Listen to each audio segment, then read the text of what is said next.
Her phone rang 2 years after she disappeared. On the screen, a name that shouldn't have been there, Julia. He answered.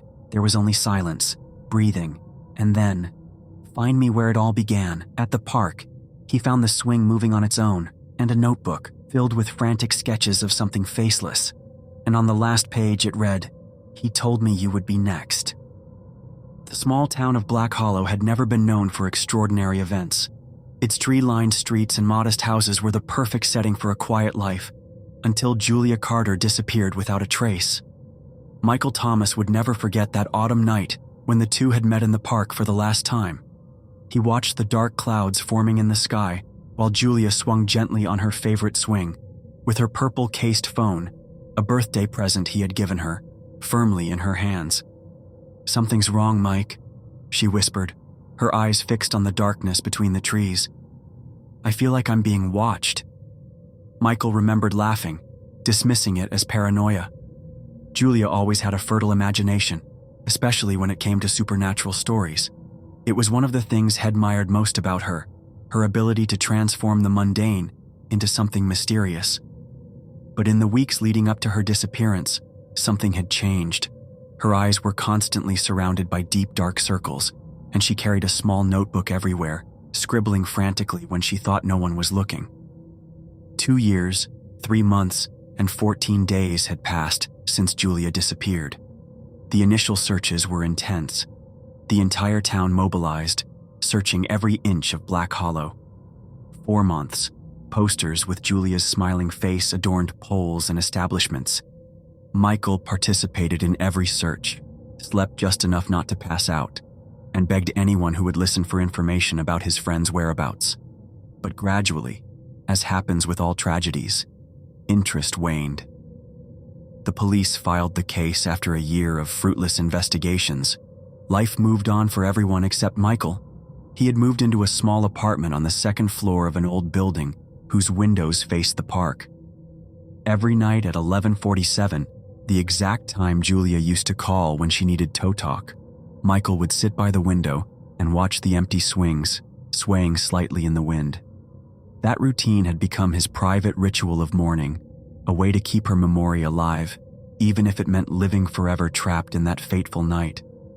The phone vibrated in the darkness, illuminating the room with a ghostly light. The name that appeared on the screen made Michael's blood run cold.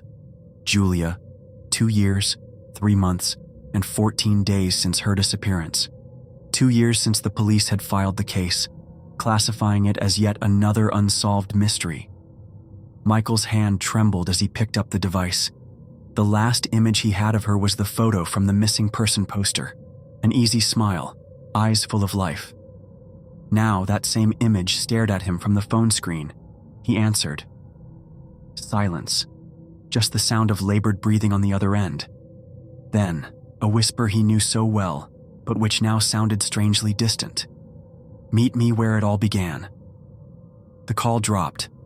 Michael tried to call back, but the number no longer existed. The clock read 11:47 at night, the same time Julia used to call whenever she needed to talk.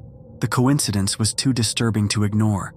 Michael grabbed his jacket and hurriedly left the apartment, his heart beating so hard it seemed about to burst from his chest. Black Hollow Park awaited him as always.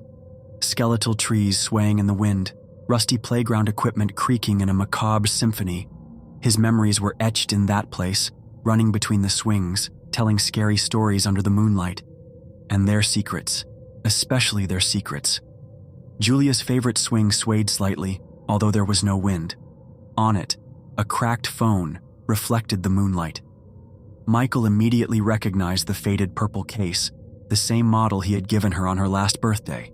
When he touched it, the screen lit up, revealing a single audio file. Julia's voice echoed in the silent night, filled with a terror he had never heard from her before. Muffled screams, hurried footsteps, and then that voice, low, hoarse, impossibly close and distant at the same time. "You shouldn't be here." The swing suddenly stopped. A broken chain tinkled on the ground with a metallic noise. That's when Michael saw the notebook under the seat, its yellowed pages held together by a worn elastic band. Julia's notes started normal, work reminders, shopping lists. But as the pages progressed, Her handwriting became erratic, the words transforming into frantic scribbles. Drawings of a tall, faceless figure filled the margins, always accompanied by the same phrase, written repeatedly like a desperate mantra: "He is always behind." The last entry in the notebook was dated the day Julia disappeared, a single line written with such force that the pen had torn the paper. "He told me you would be next." The notebook slipped from Michael's hands as he felt the first icy breath against his neck. He didn't need to turn around to know what was behind him. Julia had described that presence on every page, in every nightmare that had kept her awake until dawn. But the real horror was in what he had just realized. That notebook. It shouldn't be there. Julia carried it everywhere, jotting down her impressions wherever she went. How had it ended up here? Who or what had brought it back? The answer hit him like a cold shock in his mind. That entity, whatever it was, had delivered the notebook to him as a gift, as an introduction. It had used Julia to write its own story, to reveal its existence. And now, as he read each word, he knew it. And that meant that now it knew him too. In the days that followed, Michael's reality began to crumble. Objects moved when he wasn't looking. Echoes of familiar laughter sounded in the middle of the night. Doors closed by themselves. Reflections in the mirror showed something that shouldn't be there. Worst of all was the uncertainty. He no longer knew what was real and what was illusion. Familiar faces seemed distorted for brief moments. Voices he loved whispered nonsensical words. Michael's dreams became confused fragments of reality. In one, he saw Julia running through the park, but whenever he approached, she transformed into a dark, faceless silhouette. In others, he woke up in his apartment to discover that the walls were covered with the same phrase repeated infinitely: "He is always behind." Rising one particularly difficult morning, after a night filled with nightmares, Michael found dirty handprints on his bathroom walls, prints that were too small to be his. Michael's erratic behavior began to attract the attention of the few people who still maintained contact with him. Sarah, a colleague who had always shown concern, appeared at his door one night with homemade food and a look of genuine worry. "You look exhausted, Mike," she commented as she observed the messy apartment, with scattered papers and walls full of notes and clippings related to Julia's disappearance. "Maybe it's time to move on. Julia would want that." Michael felt an irrational anger grow inside him. How could she suggest that he abandon Julia? Especially now that he had evidence that something had happened, something that went beyond ordinary understanding. He practically threw Sarah out of the apartment, ignoring her concerned protests. When the door closed, the silence that followed was interrupted by a familiar whisper coming from the empty hallway. "She doesn't understand. Nobody understands. Only you, Mike. Only you can find me." Then, between the pages of the notebook, Michael found something different. An instruction. Julia believed there was a way to stop the entity, a ritual described with frighteningly precise details. "He feeds on fear, but if you face the darkness, he will lose his power." It was his only chance. He had to try. Michael spent days gathering the necessary materials: black candles, sea salt, specific herbs mentioned in Julia's notes, and an antique mirror he found in a thrift store on the outskirts of town. The seller, an elderly gentleman with surprisingly vivid eyes, studied him intently while wrapping the mirror. "There are many doors that should not be opened, young man," the old man commented quietly, "and some, once opened, can no longer be closed." Michael ignored the warning, convinced that this was the only way to discover what had really happened to Julia. That same night, he followed each step of the ritual. The room filled with flickering shadows. Whispers echoed inside the salt circle. The air became dense, heavy, and then laughter. Not Julia's. Distorted, mocking laughter. The circle disappeared as if it had never existed.